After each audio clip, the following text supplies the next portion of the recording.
Bonsoir à tous et merci de nous suivre sur la RTS. Voici les titres du journal. La communauté catholique célèbre Noël ce dimanche. C'est la commémoration de la naissance de Jésus-Christ. Le retour à la paix était au centre des messages délivrés par les tenants de l'Église. Le pape François a fait sa bénédiction Urbi et Orbi à Rome. Noël oblige. La rubrique découverte colle à l'actualité s'intéresse à l'église paroisse Mont-Roland. Nous ferons également connaissance avec la sphère ministérielle de Diamniadio, un projet qui vise à résorber le gap de bureau des services publics. Elle est au cœur du pôle urbain de Diamniadio. Et ce sera avec l'invité de ce 20h. Il s'agit de Karim Fofana, le directeur général de l'Agence de gestion du patrimoine bâti de l'État. Bonsoir. Bonsoir. Alors, M. Camara, donc, qui va nous parler de cet important projet initié par l'État. Ce sera en milieu de journal. L'archevêque de Dakar est allé ce matin à la rencontre des fidèles de l'unité 6 des Parcelles Assainies. Monseigneur Benjamin Ndiaye a communié à la chapelle des martyrs du Laos. Dans son message, il est revenu sur la dimension paix et famille du Noël. Il est au micro de François Seck. C'est lui qui fait le lien entre l'homme et Dieu, entre la terre et le ciel. Et c'est cela cela lui vient de sa double qualification de vrai homme et de vrai Dieu. Telle est donc la bonne nouvelle de la fête de Noël. Une nouvelle à célébrer, une nouvelle à diffuser, parce qu'elle témoigne de l'amour de Dieu pour nous. Comme ils sont beaux, les pas de ceux qui portent la bonne nouvelle, qui annoncent le salut et la paix. Ces paroles du livre d'Isaïe nous chargent d'une mission, d'être des diffuseurs de l'évangile de Noël. L'évangile de Noël, c'est l'évangile de la vie, c'est l'évangile de la joie, c'est aussi l'évangile de la famille qui célèbre une naissance. Alors avec Marie et Joseph, adorons le mystère de Dieu fait chair. Que notre prière soit une action de grâce pour tous les bienfaits reçus de Dieu, pour le don de la vie, pour l'amour donné et reçu, pour les joies et les moments de communion humaine et spirituelle, pour les papas et mamans qui se dévouent pour leurs enfants, pour tous les efforts entrepris pour bâtir une société fraternelle et de réconciliation. Mais que notre prière aussi avec Marie et Joseph se fasse intercession pour tous ceux qui sont frappés de mal vivre, qui sont désespérés, pour les malades, les victimes des accidents ou des violences aveugles. Prière aussi pour les isolés et tous les blessés de la vie. Que le Noël de l'an de grâce 2016 leur apporte réconfort et paix de la part du Prince de la paix. Monseigneur Benjamin Ndiaye, archevêque de Dakar, aux Parcelles Assainies, pour la fête de Noël. Noël qui a été fêtée un peu partout à travers le monde. Au Saint-Siège, le pape François a plaidé pour le retour de la paix dans les foyers de tension. Le patron de l'Église catholique a particulièrement insisté sur le drame du peuple palestinien. Je vous propose de l'écouter. Une population qui se trouve encore dans une situation désespérée. Il est temps que les armes se taisent définitivement et que la communauté internationale s'emploie activement pour qu'on arrive à une solution négociée et que se rétablisse une coexistence pacifique et civile dans le pays. Paix aux femmes et aux hommes de la terre bien-aimée, de la terre sainte bien-aimée, choisie et préférée de Dieu. Qu'Israéliens et Palestiniens aient le courage et la détermination d'écrire une nouvelle page de l'histoire, où la haine et la vengeance cèdent la place à la volonté de construire ensemble un avenir de compréhension réciproque et d'harmonie. Possano ritrovare unità e concordia l'Iraq, que puisse retrouver l'unité et la concorde l'Irak, la Libye, le Yémen, où les populations pâtissent de la guerre et d'atroces actions terroristes. Paix aux hommes et aux femmes des différentes régions de l'Afrique, particulièrement au Nigeria, où le terrorisme fondamentaliste exploite aussi les enfants pour perpétuer horreur et mort. Paix au Sud-Soudan et en République démocratique du Congo, pour que se guérissent les divisions et que toutes les personnes de bonne volonté mettent tout en œuvre pour entreprendre un chemin de développement et de partage, en préférant la culture du dialogue à la logique de l'affrontement. C'était le pape François dans sa bénédiction de Noël ce matin à Rome. Nous allons à présent prendre connaissance d'un communiqué du gouvernement. Il est lu par Mamadou Samambo. Oui, c'est un décret du président de la République conformément aux dispositions de l'article 8 du décret 74-11-25 du 19 novembre 1974 fixant le régime de la fête nationale et du 1er mai et celui des autres fêtes légales. Le président de la République a pris le décret numéro 2016-2038 du 25 décembre 2016 déclarant la journée du 26 décembre, donc la journée du lundi 26 décembre 2016, accolée à la fête légale du 25 décembre 2016, journée pont et férié. C'était donc là un décret du président de la République qui déclare donc la journée de demain, lundi férié. Je vous le disais dans les titres, la rubrique découverte ce dimanche aux couleurs de la fête de la Nativité. Elle s'intéresse à l'église paroissiale de Mont-Roland. C'est dans la région de Thiès, vieille de plus de 80 ans. L'église de Mont-Roland a l'honneur d'abriter chaque année le pèlerinage marial diocésain de Thiès. La rubrique découverte porte la signature de Koumba Diakhatemar. Elle est la plus ancienne des églises du diocèse de Thiès, après la cathédrale Sainte-Anne. Notre-Dame de l'Assomption est debout sur le sol de la cité religieuse de Mont-Roland depuis 1930. Ce bâtiment, donc cette église, elle a été construite et dédiée à Notre-Dame en 1930. Donc elle est vieille de 86 ans. Cela fait 26 ans que cette église reçoit annuellement des milliers de pèlerins à l'occasion du pèlerinage marial diocésain de Thiès. Il s'agit du deuxième plus grand pèlerinage catholique du Sénégal.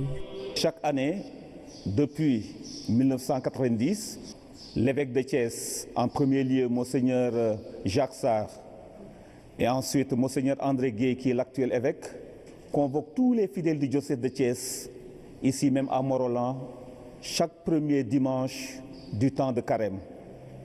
Et des milliers de pèlerins viennent des deux départements de Thiès et de Tivaouane, convoyés ici. Ensuite, des fidèles viennent aussi de toute la région de Diourbel. Et quelques fidèles également viennent d'une partie de la région de Fatick. Un toit en zinc qui résiste difficilement au temps, au vent et à la pluie, des poteaux au bord de la rupture, des murs fissurés. En somme, c'est un tableau peu reluisant qui accueille les fidèles à Mont-Roland. Cette église qui est en ruine, parce que délabrée, parce que vieille, parce que également victime d'un terrain qui n'est pas des plus faciles pour abriter un bâtiment solide, mais qui a quand même le mérite d'avoir fait 86 ans. Face à cet état de vétusté avancée, l'équipe pastorale a enfilé la soutane pour porter le plaidoyer. Nous avons déjà entamé depuis quelque temps une politique de sensibilisation, de collecte d'argent au niveau local sur un projet qui environne plus de 55 millions. Et grâce à Dieu, les paroissiens de Mont-Roland sont en train de se mobiliser. Mais nous sommes en train de nous confronter à un problème de temps et nous sommes inquiets. Cela nécessite en tout cas l'appui de plus d'un en premier lieu les autorités de l'État. Environ seulement 55 millions de francs CFA suffisent pour réfectionner ce lieu de culte de Mont-Roland, un endroit sacré qui, plus est, un patrimoine culturel, d'où la nécessité de prier pour sa réhabilitation en attendant le prochain pèlerinage diocésain prévu le premier dimanche du Carême.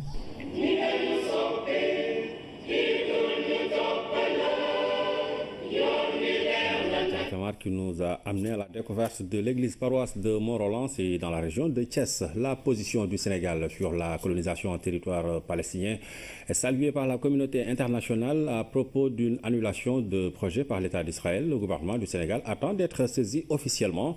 Ce sont les précisions de Seydou Gueye, le ministre porte-parole du gouvernement, était l'invité de l'émission Point de vue.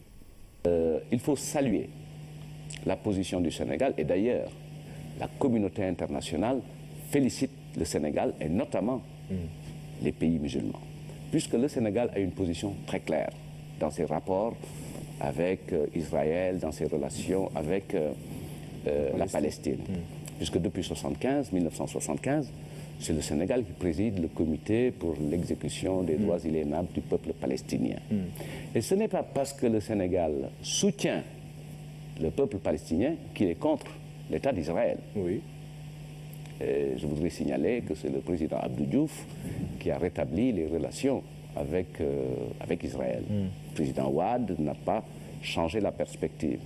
Et donc, en vérité, dans ses rapports avec Israël, le président Macky Sall est dans une continuité. Et notre ambassadeur qui a été accrédité au président de l'État d'Israël s'apprêtait à présenter ses lettres de créance, puisqu'il y a eu un regain d'intérêt dans les deux pays.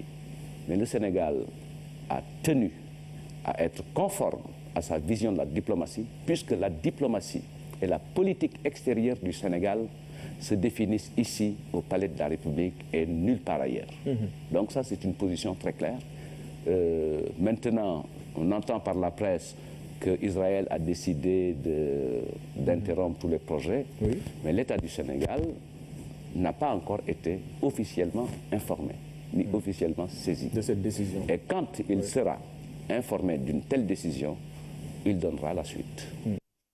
Chaque jour, 4 à 5 femmes meurent au Sénégal des complications d'une grossesse dans le lot de nombreuses adolescentes. Et même si les indicateurs de mortalité ont beaucoup baissé, la mortalité reste encore élevée. C'est ce qui ressort de la première conférence nationale sur la santé de la reproduction. Pour les autorités, il faut accentuer les efforts au plan médical et opérer des ruptures psychosociales. Oumar Diaw. Perdre la vie en la donnant, un paradoxe. Pourtant, chaque année, à travers le monde, plus de 300 000 femmes décèdent pendant leur grossesse ou au cours de l'accouchement. 99% dans les pays en développement et la moitié en Afrique au sud du Sahara. Combien sont-elles au Sénégal? Encore chaque jour, 4 à 5 femmes meurent de complications liées à la grossesse et à l'accouchement. Et cela, malgré tous les efforts, nous ne devons pas accepter ces taux de mortalité maternelle et néonatale. Encore inadmissible parce que beaucoup de décès sont évitables. D'ailleurs, en 1992, le Sénégal, qui affichait 510 décès maternels pour 100 000 naissances vivantes, est descendu à 313 pour 100 000 naissances en 2015. Parmi les stratégies qui ont permis cette baisse, l'élargissement des soins obstétricaux d'urgence avec la gratuité de la césarienne, le recrutement de personnel, les sages-femmes itinérantes et un meilleur accès à la planification familiale. Mais il reste des efforts à faire, surtout en direction des jeunes filles. C'est les adolescentes qui paient le plus lourd tribut, avec 629 décès pour 100 000 naissances vivantes. Seules des données fiables permettent d'avoir un bon suivi de la santé de la reproduction. Nous devons nous assurer que toutes les naissances et tous les décès soient recensés de façon à pouvoir comprendre ce qu'il faut faire pour éviter de nouveaux décès, quel que soit le lieu où ils surviennent.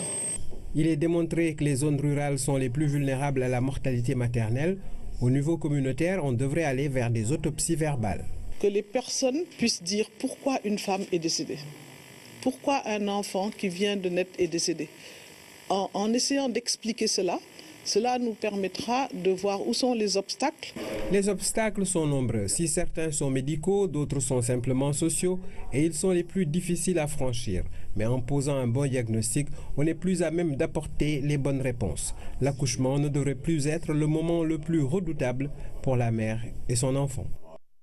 La communauté éducative du Sénégal peut bien alimenter la banque de sang du centre de transfusion sanguine. Déclaration du ministre de l'Éducation nationale à l'occasion de l'opération du don du sang organisée au lycée John Fitzgerald Kennedy. Serigne Mbaye Thiam a participé à cette activité initiée en prélude à la journée dédiée aux enseignants. C'est un compte rendu de Massamba Thian. Acte 1 de la manifestation, cet accueil chaleureux des élèves du lycée John Fitzgerald Kennedy à leur ministre. Puis place à l'exécution de l'hymne national.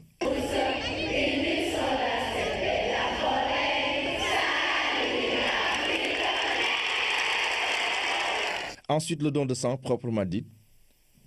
Une opération qui a réuni toute la communauté éducative de Dakar et de sa banlieue. Je pense qu'on puisse aujourd'hui voir la communauté éducative se mobiliser, parents d'élèves, enseignants et même des élèves majeurs donner du sang aujourd'hui. C'est significatif de ce que la fonction enseignante, le secteur éducatif, les membres de la communauté peuvent apporter à la société et doivent apporter à la société. Et j'ai vu que toutes les activités qui ont été inscrites en prenant comme prétexte la journée mondiale de l'enseignant, la randonnée pédestre, le panel, le don de sang, ce sont des activités de haute portée, d'abord pédagogique comme le panel, et ici, avec ce don de sang, c'est une activité de haute portée humanitaire. Je lance un appel aux élèves de vouloir se mobiliser massivement pour donner leur sang, car il y en a des personnes qui en ont besoin dans les hôpitaux. Ça peut être toi, moi ou quelqu'un d'autre demain, un parent. Cette manifestation inscrite dans l'intersection entre les deux mamelles de notre société, à savoir l'éducation et la santé, revêt un cachet particulier pour le développement du capital humain.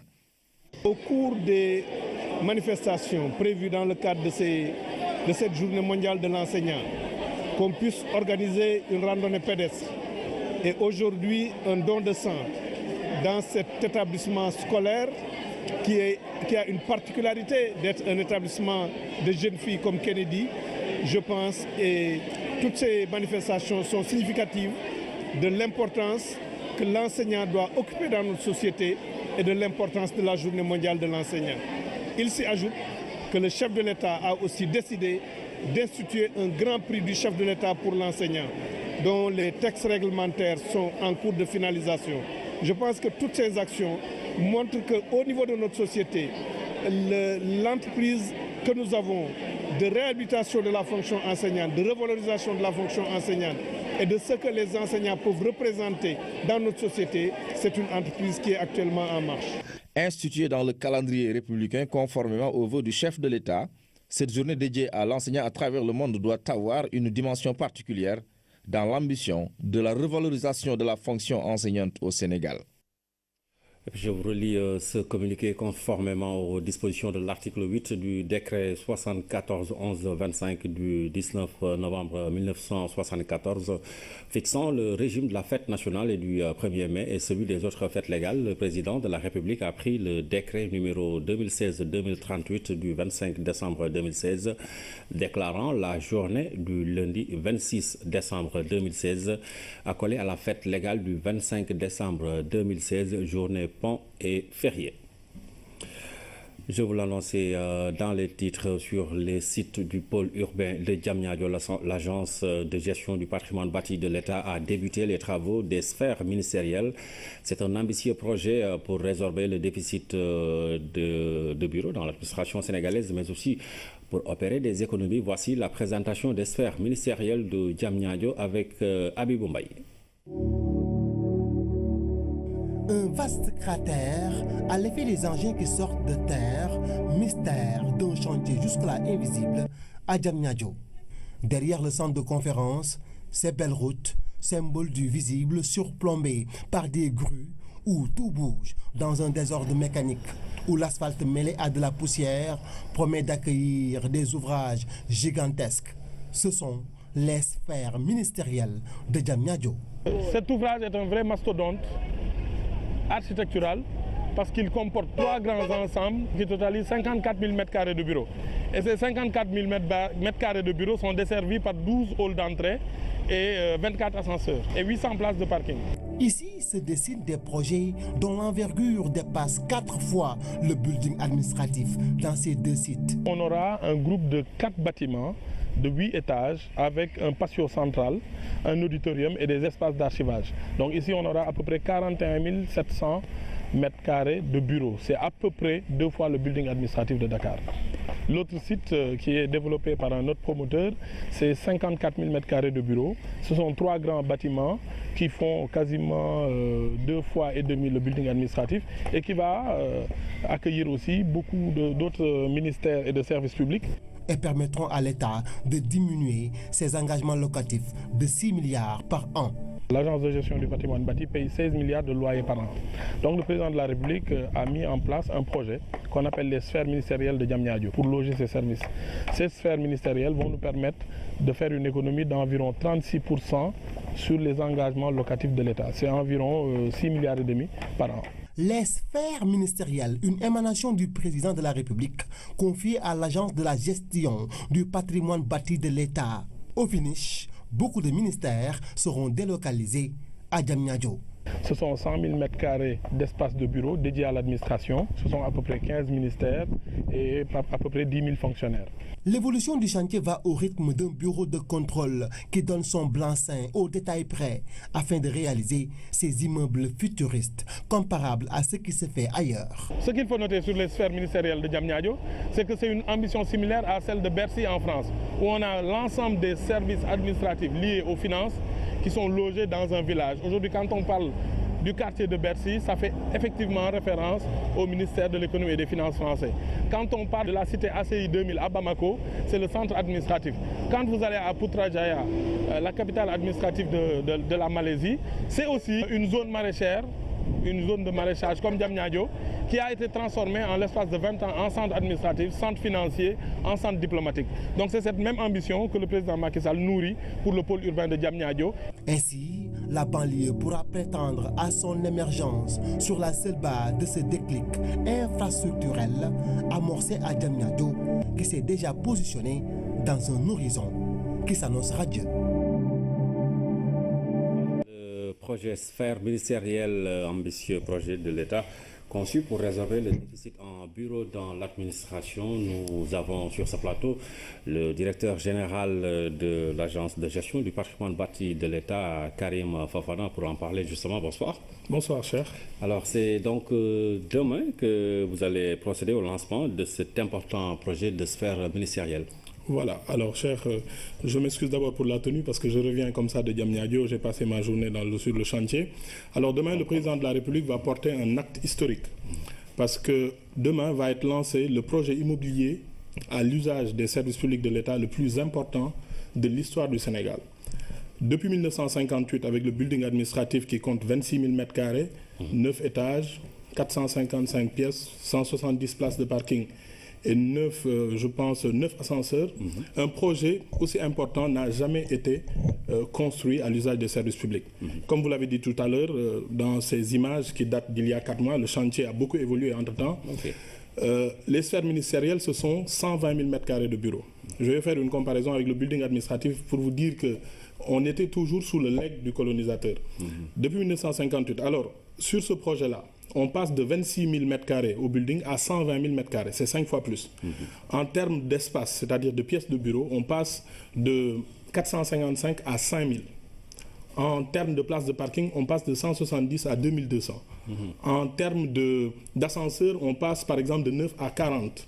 Donc on peut continuer comme ça sur les chiffres sans compter les éléments sur le développement durable, l'environnement, la réduction des consommations, de la consommation énergétique et tout ce qui va avec.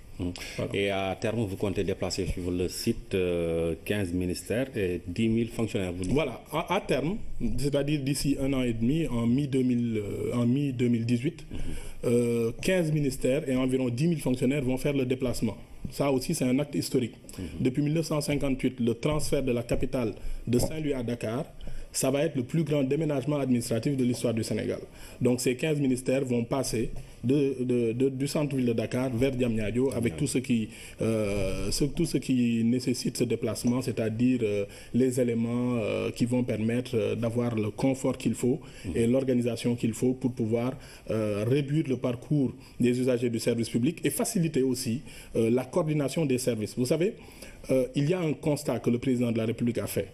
Depuis toutes ces années, les services de l'État étaient trop souvent mal logés. Nous le connaissons tous quand nous allons dans des administrations. Nous voyons un peu la situation dans laquelle ils sont logés. Alors, en avril 2016, le président de la République a présidé le forum sur l'administration. Il a fait un discours historique dans lequel il avait promis de procéder au renouveau du service public. Et ces sphères ministérielles de Diamniadio sont le premier acte, le premier jalon de ce mouvement de renouveau du service public. Voilà. D'accord. Et dans le sujet qu'on a vu tout à l'heure, on a parlé de faire des économies. Comment vous comptez avec ce projet-là faire des économies? Alors, il faut revenir aussi en arrière parce que le projet des sphères ministérielles part d'un constat. L'État du Sénégal, qui est le premier propriétaire, est aussi le premier locataire. Je vais vous donner des chiffres. Entre 2006 et 2016, l'État du Sénégal a payé 130 milliards de loyers. Si ce projet n'avait pas vu le jour, l'État du Sénégal payerait d'ici 2026, 200 milliards de loyers. Donc le président de la République a demandé à opérer un changement de paradigme. On doit avoir un État plus propriétaire que locataire. Donc c'est la raison pour laquelle il a décidé d'investir massivement dans des bâtiments publics qui, vous le savez, du point de vue économique et comptable, ce sont des immobilisations et pas des dépenses récurrentes de fonctionnement. D'accord. Alors on a vu une maquette assez jolie quand même, il faut le dire. Oui. Alors est-ce que vous aviez dans la construction tenu compte des aspects écologiques, de modernité pour éviter surtout certains problèmes qu'on a vus avec les constructions antérieures? Oui, au-delà de ça, vous savez, ces projets, on y réfléchit depuis fin 2013. Moi je me rappelle du premier document PowerPoint qui a été fait et qui s'appelait Pôle spécialisé. L'idée, c'était de regrouper les ministères par famille d'activités. Par exemple, vous avez l'agriculture, l'élevage, la pêche. Vous avez l'infrastructure, les infrastructures, le transport, le tourisme, qui sont souvent des ministères qui sont ensemble et qui changent souvent de tutelle. Alors, ce qui a été fait, c'est d'abord ce regroupement-là, qui permet une collaboration optimale entre les services. D'autre part, l'usager du service public, qui est au cœur de l'administration. C'est la préoccupation de l'administration. Comment faire pour qu'il n'ait pas à faire le tour de Dakar pour avoir un document administratif? Donc de ce point de vue, on a pensé pouvoir créer des centres de services partagés, ce qu'on appelle des guichets uniques. Nous l'avons vu avec l'APIX au début des années 2000, comment ça a marché.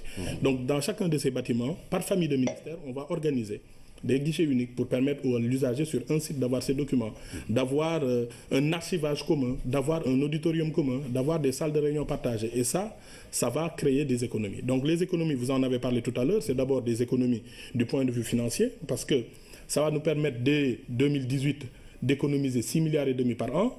Mais au-delà, ce sont des économies en termes d'espace et en termes de consommation électrique. Je donne par exemple l'exemple d'un des promoteurs qui est Envol Immobilier. Rien que sur son site, 30% de la consommation énergétique va se faire par le solaire. Donc ce sont des économies importantes qui sont de l'ordre de 150 millions par an. Ce sont des économies non négligeables. Alors, déplacer également autant de monde, 10 000 fonctionnaires, ce n'est pas une mince affaire. Est-ce que vous allez commencer dès à présent à préparer les concernés? Oui, parce qu'il y a déjà une campagne de sensibilisation et de communication qui a commencé et qui va s'étendre après le lancement du président de la République. Mais dès 2017, un comité de pilotage va être proposé au président de la République et qui va rassembler toutes les grandes administrations qui vont être impactées par ce déménagement. Et on va collaborer, j'imagine, sous la houlette du Premier ministre, pour organiser ce déménagement, dire qui va où et comment il va y aller. Et vous le savez, dans un cas plus général, il y a aussi le building qui va être réceptionné. Donc c'est un comité que nous allons proposer au président de la République pour prendre en charge toutes ces questions de déménagement, parce que c'est un acte historique, je le rappelle. Depuis 1958, on n'a pas connu de projet immobilier de cette envergure. Donc c'est une forte ambition que le président de la République a pour l'administration sénégalaise et pour le renouveau du service public. D'accord. Le lancement de cet important programme, c'est demain après-midi. Demain à 16h. Comment ça va se passer? Alors, le président de la République va venir visiter parce que les chantiers ont démarré depuis juillet 2016. le président de la République va faire le tour sur un des sites pour voir l'état d'avancement des chantiers avec l'entreprise Envol Immobilier qui a montré tout son professionnalisme et qui a beaucoup avancé sur le chantier. Vous allez le voir, je pense même que vous le voyez à l'écran. Et le président va procéder à la visite et puis on va prononcer des discours sur le sujet et l'événement. D'accord. Karim Fofana, merci en tout cas d'avoir été notre invité ce soir. Je rappelle à nos amis téléspectateurs que vous êtes le directeur général de l'agence de gestion du patrimoine bâti de l'État et que vous étiez sur ce plateau pour nous parler du lancement demain après-midi à 16h du projet Sphère ministérielle à Diamniadio. Ce sera avec le chef de l'État. L'actualité internationale nous conduit en République démocratique du Congo, en Italie et en Russie. Nous démarrons par le Mali. Une franco-suisse a été enlevée samedi à Gao, récit de Ndeye Editia. De plus en plus le Nord Mali. Après les actes de violence, les enlèvements ont repris. Dernière en date, celui de Sophie Petronin, une franco-suisse dirigeant une ONG d'aide à l'enfance. Elle a été enlevée samedi à Gao, une information confirmée par le ministre français des Affaires étrangères. Le Quai d'Orsay a annoncé avoir mobilisé la force Barkhane pour la rechercher en accord avec les autorités maliennes. En RD Congo, les négociations entre la majorité et l'opposition ont été suspendues. C'est pour permettre aux évêques de retourner dans leur diocèse pour célébrer Noël avec leurs fidèles. Ces évêques sont impliqués dans les négociations en tant que médiateurs entre le pouvoir et l'opposition. Ils doivent donc trouver un accord pour mettre fin à la grave crise politique qui secoue le pays. Tout ce beau monde doit se retrouver vendredi prochain pour la signature d'un accord mettant fin aux discussions. Un avion militaire russe s'est abîmé en mer Noire dimanche avec à son bord 92 personnes. Les autorités russes ont affirmé qu'il n'y avait pas de signe de la présence de survivants. L'accident s'est produit peu de temps après le décollage de la ville russe d'Adler près de Skotchi. L'appareil avait pour destination la base russe de Latakia en Syrie.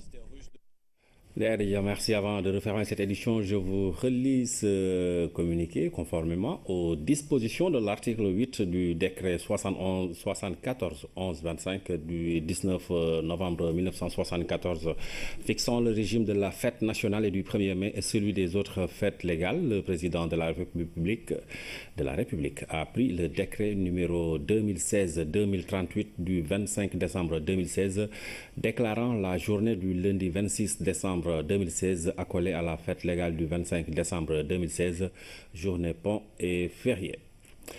Voilà qui met fin donc à cette édition plus courte que d'habitude. C'est pour vous permettre de suivre le concert de Maître Gims qui sera donc diffusé en direct sur nos antennes. Passez d'excellents moments en compagnie des programmes de la RTS.